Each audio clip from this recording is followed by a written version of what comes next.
Oke, ini adalah buku The Principia karya Isaac Newton. Ini adalah sebuah buku yang sangat revolusioner yang memulai lompatan dalam perkembangan ilmu fisika sejak tahun 1700-an sampai sekarang. Lebih tepatnya, buku ini tuh dipublikasikan tahun 1687. Dan yang bikin aku kagum adalah buku tahun 1687 isinya ini udah bener-bener sangat luar biasa, teman-teman. Nah, di video kali ini kita akan mereview isi dari buku ini.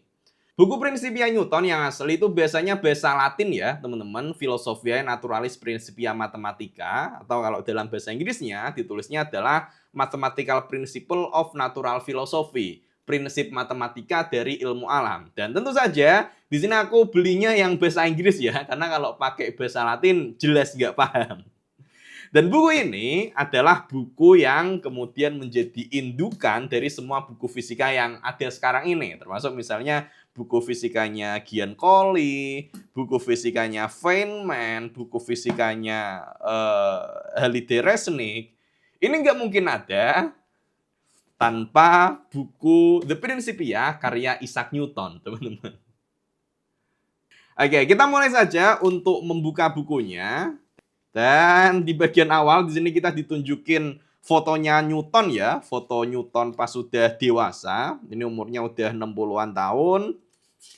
Selanjutnya kita lihat di daftar isinya dulu aja. Dan dari sini kita bisa lihat teman-teman, bagian awal ini adalah A Guide to Newton Principia, dan di bagian bawah di sini baru ditunjukin The Principia itu sendiri.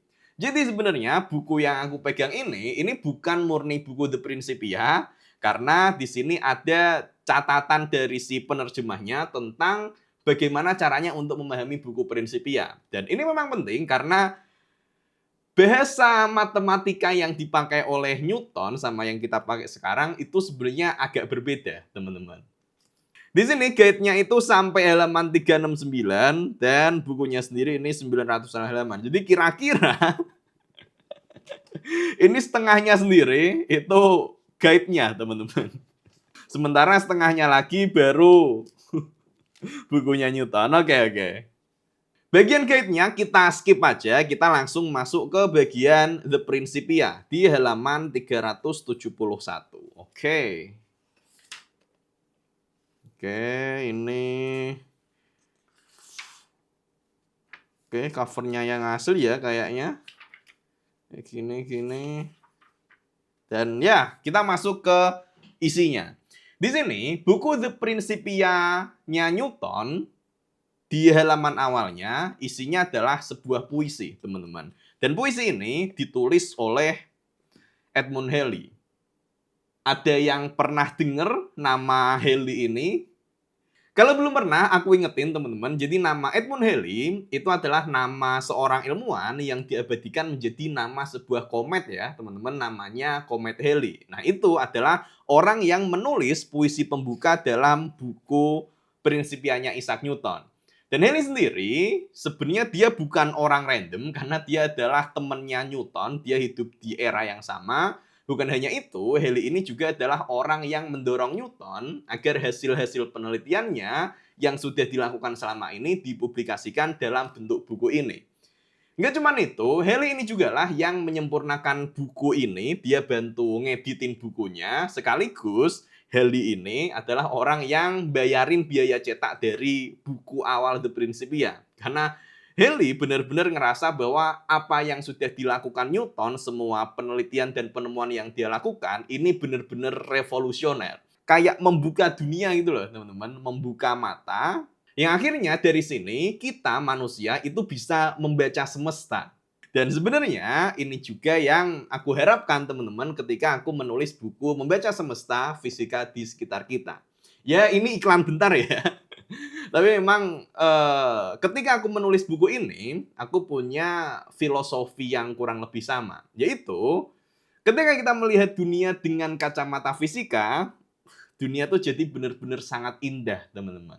Dan lewat buku inilah, terutama di sini konteksnya aku menunjukkan lewat pembahasan-pembahasan dari hal-hal yang ada di sekitar kita, Yang dengan melihat semuanya ini dengan sudut pandang fisika, dunia ini benar-benar jadi sangat luar biasa. Nah, kalau kalian tertarik dengan buku ini, silahkan kalian bisa beli buku ini, teman-teman bisa beli di marketplace, linknya ada di sini, di toko Fusi Pustaka, atau buku ini juga tersedia di Gramedia, silahkan bisa kalian beli. Karena kalau misalkan kalian baca langsung bukunya Isaac Newton, kayaknya susah deh. Karena aku sendiri pun juga kesulitan. Oke, next. Nah, di bagian awal dari The Principia ini dibuka dengan definisi-definisi. Yang mana dalam definisi ini Newton memperjelas definisi atau memperkenalkan beberapa definisi baru. Kita mulai lihat dari sini. Jadi, quantity of matter is a measure of matter that arise from its density and volume jointly. Jadi dia menjelaskan bahwa kuantitas suatu materi adalah ukuran materi yang berasal dari nilai massa jenis dan volumenya. Yang kalau di notasi modern, kita menuliskan ini tuh sebagai M sama dengan Rho kali V. Gini ya, teman-teman. Ini adalah definisi yang pertama. Kemudian selanjutnya, di sini Newton juga mendefinisikan untuk quantity of motion. Jadi di sini Newton memperjelas untuk definisi dari gerakan, yang mana oleh Newton didefinisikan sebagai parameter yang merupakan gabungan dari parameter kecepatan dan quantity of matter yang dari definisi satu tadi, yaitu massa. Artinya, di sini oleh Newton, kalau di notasi modern, kita menyebut parameter ini sebagai momentum. Yang mana, kalau di notasi modern, kita kan punya P sama dengan M kali V. Nah, jadi ketika Newton itu menyampaikan tentang gerak, yang dia maksud itu nggak cuman gerakan kecepatan aja, tapi yang dimaksud oleh Newton adalah nilai momentum, teman-teman. Kemudian selanjutnya definisi ketiga ada tentang gaya, ini juga tentang gaya, ini tentang gaya sentripetal, dan seterusnya. Di sini dia masih menjelaskan definisi-definisi. Dan barulah di bagian selanjutnya kita mulai masuk ke axioms or the laws of motion atau hukum gerak. Dan disinilah kita akhirnya melihat ke versi asli dari hukum gerak Newton, hukum gerak 1, 2, 3 di bahasa aslinya yang ditulis oleh Newton. Hukum 1, semua benda mempertahankan kondisi diam atau bergerak lurusnya kecuali ada gaya yang mengubah kondisinya. Inilah hukum Newton pertama yang kalau di notasi modern kita nulisnya sebagai sigma F sama dengan 0, maka A sama dengan 0. Jadi ketika nggak ada gaya luar yang mengenai suatu benda, maka percepatannya adalah 0, artinya benda akan mempertahankan kondisi geraknya. Kalau awalnya diam, ya dia akan terus diam. Kalau di awalnya gerak, ya dia akan terus bergerak.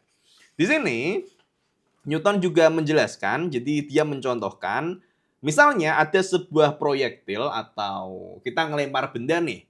Sebenarnya, harusnya benda ini akan bergerak lurus, teman-teman. Tapi berhubung pada benda ini juga berlaku gaya lain, yaitu gaya dari hambatan udara, juga dari gaya tarik gravitasi, akhirnya lemparan ini pun dia bergerak turun ke bawah. Kemudian hukum kedua, perubahan gerak bergantung terhadap gaya yang bekerja dan membentuk lintasan lurus sesuai dengan gaya tersebut. Kalau dalam notasi modern, kita menuliskannya sebagai yang kita kenal sebagai F sama dengan M kali A. Jadi perubahan kondisi gerak bergantung dengan gayanya, teman-teman.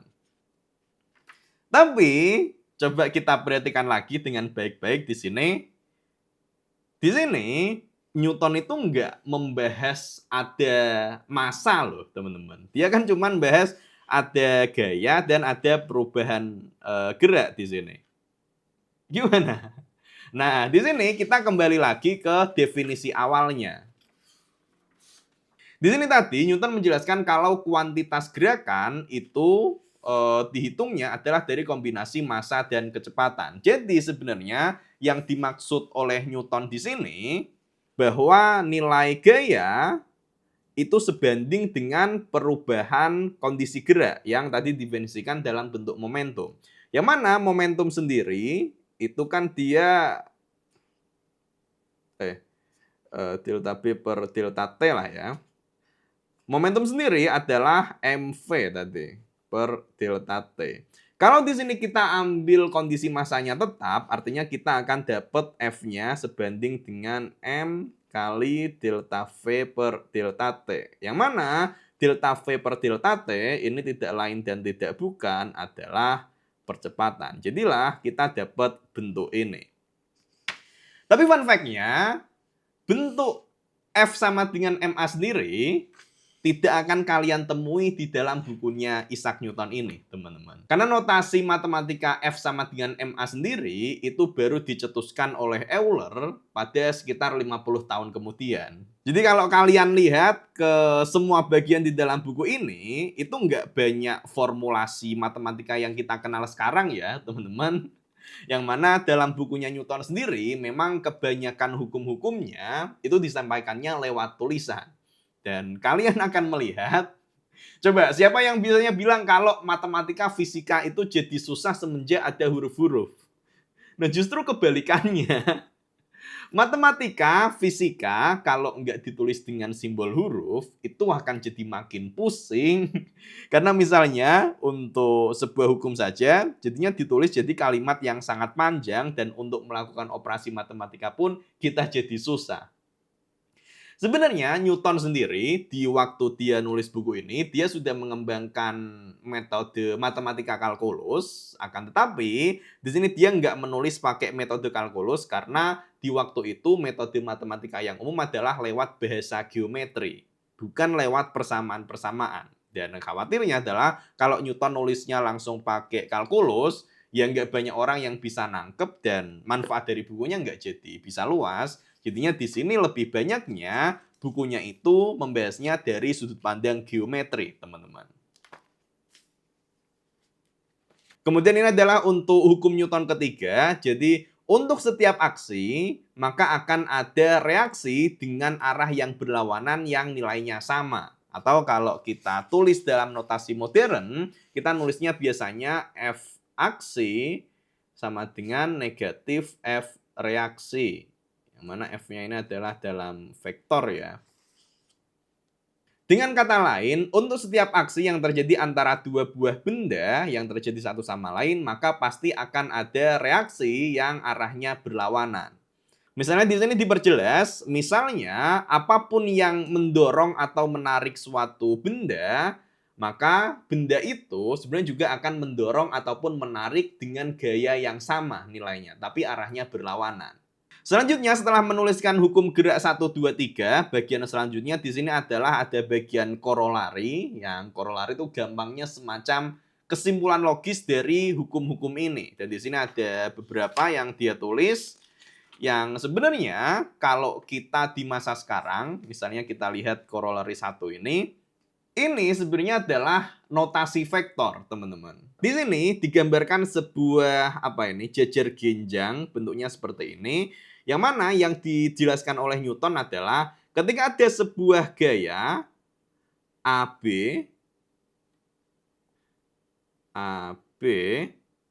dan kemudian ada gaya AC seperti ini, maka kondisinya ini serupa dengan menghasilkan gaya AD. Nah, ini adalah kalau di notasi modern kita menyebutnya sebagai penjumlahan vektor. Ini juga sama dan seterusnya masih ada beberapa yang dibahas di sini. Kemudian setelah menyampaikan hukumnya, kesimpulannya, barulah di sini Newton masuk ke bab 1, The Motion of Bodies, gerakan benda. Nah, di bagian ini sebenarnya Newton menjelaskan tentang konsep limit dan kalkulus, tapi Newton nggak pakai notasi kalkulus semacam integral, turunan, dx, dt, dan lain sebagainya. Tapi dia menuliskannya pakai notasi geometri, karena memang kembali lagi itulah yang normal dipakai bahasanya di waktu itu. Jadi ini adalah konsep geometri dari limit ya, dan kalkulus, dan seterusnya.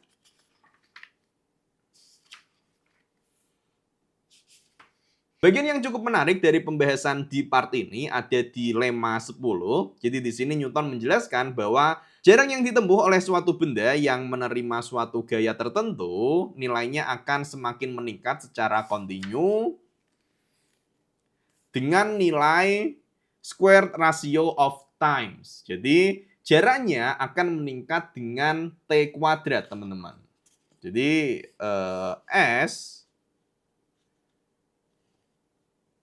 berbanding lurus dengan T kuadrat.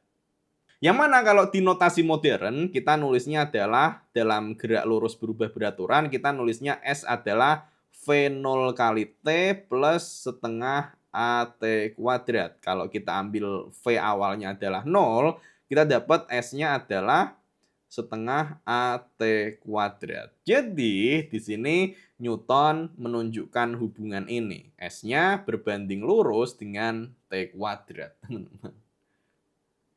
Kemudian lanjut lagi pembahasan bukunya. Dan jujur saja, sebenarnya aku nggak kuat baca buku ini, teman-teman. Karena terlalu bertele-tele gitu loh rasanya. Karena operasi matematikanya disampaikan lewat kalimat. Sementara kalau sekarang kan kita ya operasi matematika lebih gampang, pakai operasi matematika aja.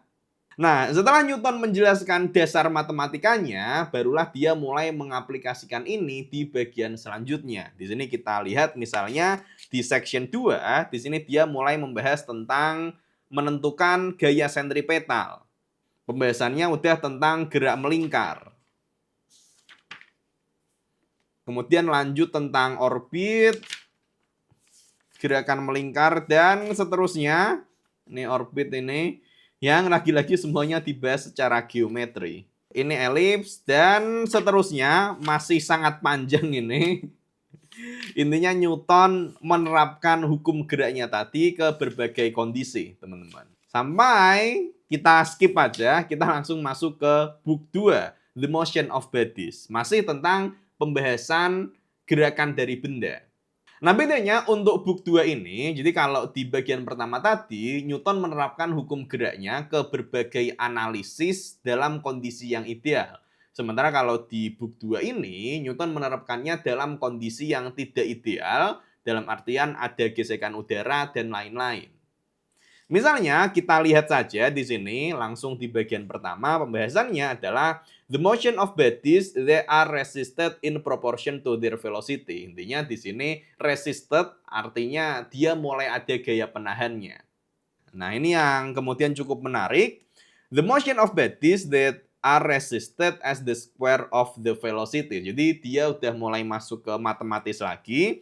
Intinya di sini dia menjelaskan kalau gerakan benda yang mengalami gaya penahan, nilai gaya penahannya sebanding dengan square of velocities, artinya kecepatan dikuadratkan. Atau kalau kita tulis, F itu sebanding dengan V kuadrat. Sementara itu, kalau kita tarik ke notasi modern, kita taunya kalau gaya seperti hambatan udara, biasanya tuh ditulisnya adalah F sama dengan setengah C rho A V kuadrat, teman-teman. Dengan C ini adalah konstanta dari permukaan bendanya, rho ini adalah massa jenis dari fluidanya, A luas penampang, dan V adalah kecepatan geraknya. Yang mana dari sini kita bisa melihatnya bahwa memang gaya penahan berbanding lurus dengan V kuadrat, seperti yang dibilang oleh Newton.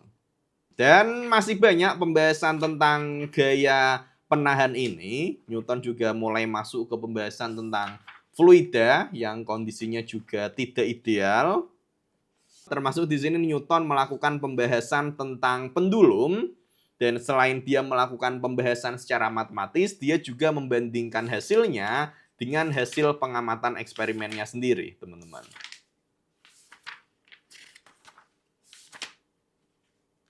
Nah, di sini.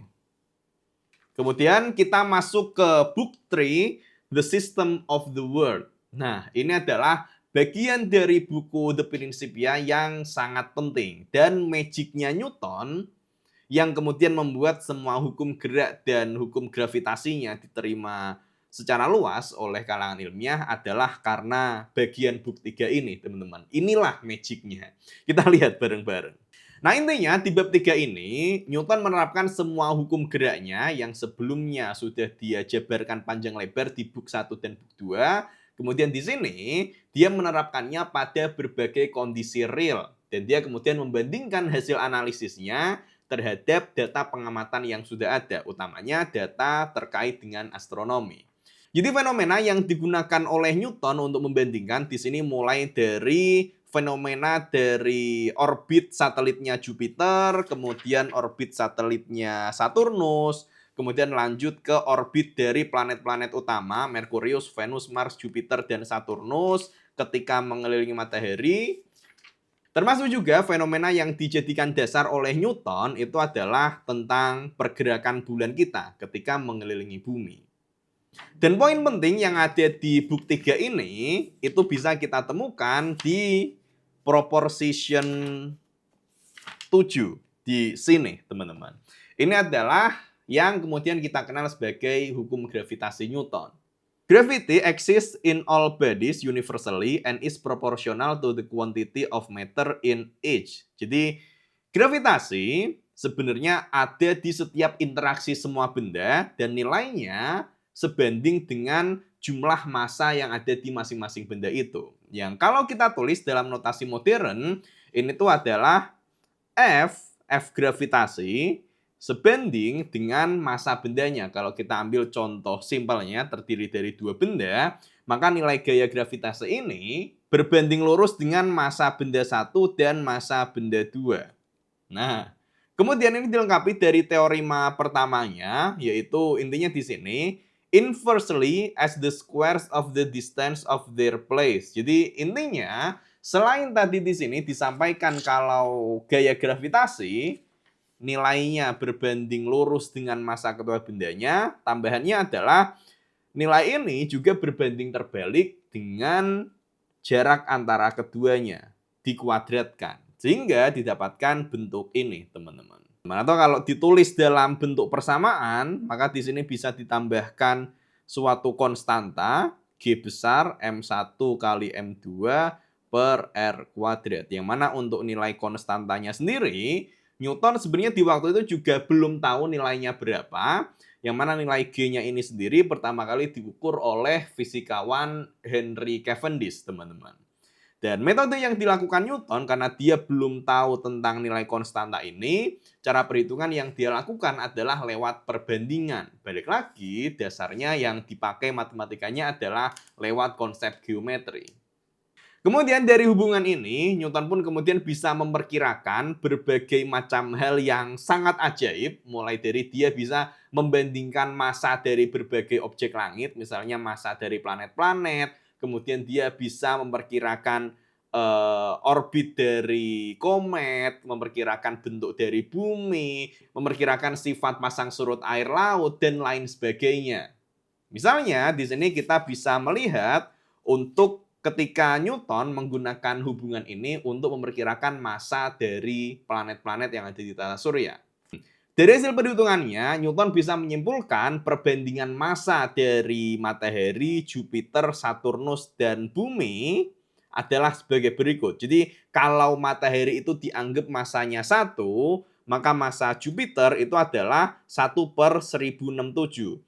Kemudian untuk Saturnus massanya adalah 1/3021 dan untuk massa bumi adalah 1/169.000 sekian. Dan kalau kita cek angkanya, teman-teman, Sun mass compared to Jupiter.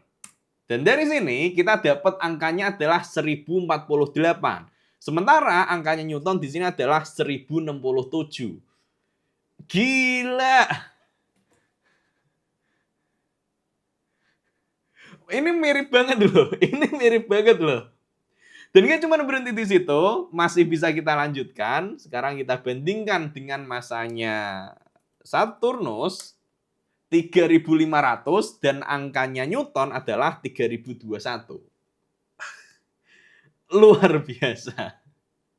Sekali lagi, wow.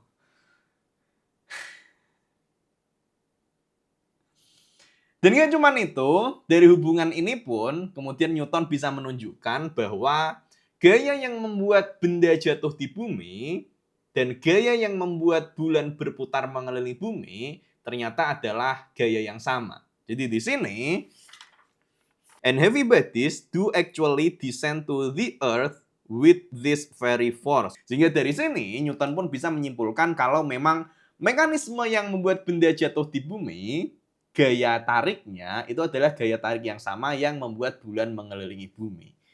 Wow, wow, wow. Dan nggak berhenti di situ. Di sini analisis Newton pun masih terus dilanjutkan. Jadi dari hukum gerak dan hukum gravitasinya, dia pun bisa mendapatkan kesimpulan bahwa bentuk dari planet bumi itu bukanlah sebuah bola sempurna, melainkan di bagian ekuatornya akan lebih lebar, sementara bagian di kutubnya akan lebih pipih. Yang mana dia menunjukkannya seperti ini. The axis of the planets are smaller than the diameter they are drawn perpendicularly to those axes. Wow.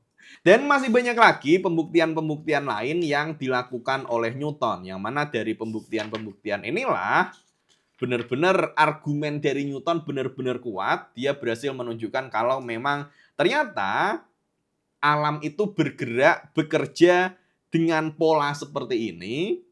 Dan ketika argumennya sangat lengkap, runut, seperti yang tertulis di dalam buku ini, para ilmuwan pun kemudian dengan mudah menerimanya. Dan buku ini pun benar-benar menjadi sebuah revolusi. Tapi dari semua pembahasan yang ada di dalam buku Principia Newton ini, satu hal yang aku pribadi sangat suka, itu ada di bagian akhirnya, yaitu di bagian general scolum, bagian kesimpulan lah ya. Di bagian ini. Jadi setelah Newton melakukan perumusan panjang lebar dan sudah berhasil membuktikan bagaimana perumusan itu konsisten dengan hampir semua pengamatan astronomi, di akhir dia menyampaikan ini, teman-teman. Ini adalah kalimat penutup yang sangat aura lah menurutku. Di sini dia menyampaikan, terutama kaitannya dengan gravitasi, I have not as yet been able to deduce from the phenomena the reason for these properties of gravity, and I don't find hypothesis. Artinya, kurang lebihnya, saya masih belum bisa memahami alasan dari fenomena gravitasi. Dan saya tidak punya hipotesis. Boom! Jadi dari semua perhitungan-perhitungan yang sudah dia lakukan, yang hasilnya konsisten benar, Newton bilang dia nggak tahu alasan kenapa ini terjadi. Dia tahu bagaimana interaksi gravitasi ini terjadi, bagaimana interaksi ini menghasilkan gerakan dan lain sebagainya, tapi dia masih nggak tahu kenapa gravitasi bisa terjadi. Ibaratnya tuh gini, ibaratnya. Misal ada soal, 100 soal. Soalnya susah semua, dan kalian jawab jawabannya benar, 100 benar semua. Tapi di akhir kalian bilang, aku nggak tahu. Ini ketidaktahuan yang sangat keren ya. Bahkan di sini pun Newton jelas-jelas di sini nulis, I don't find hypothesis. Ya, dia nggak punya hipotesis untuk bagaimana gravitasi ini bekerja. Yang nantinya terkait dengan gravitasi ini dijawab sekitar 200 tahun setelahnya, hampir 300 tahun, oleh Albert Einstein, teman-teman. Dan juga satu hal lagi yang bisa kita lihat dari bab penutup yang ditulis oleh Newton ini, aku melihatnya Newton ini dia adalah orang yang sangat religius ya, teman-teman. Jadi dari semua pola yang sudah berhasil ditemukan oleh Newton, di sini Newton menyampaikan bahwa this most elegant system of sun, planets, and comets could not have arisen without the design and dominion of an intelligent and powerful being. Semua pola luar biasa ini tidak mungkin ada tanpa perancangan dan kekuasaan dari suatu wujud yang cerdas dan berkuasa. Dan ya, kira-kira itu teman-teman untuk pembahasan dari bukunya Isaac Newton. Alhamdulillah kita udah menamatkan reviewnya. Ya, sekali lagi ini buku yang sangat-sangat luar biasa. Dia, ya kembali lagi, aku susah menyampaikannya. Intinya Newton berhasil menyingkap rahasia alam semesta. Dia udah berhasil membaca semesta. Makanya jangan lupa beli buku ini, teman-teman.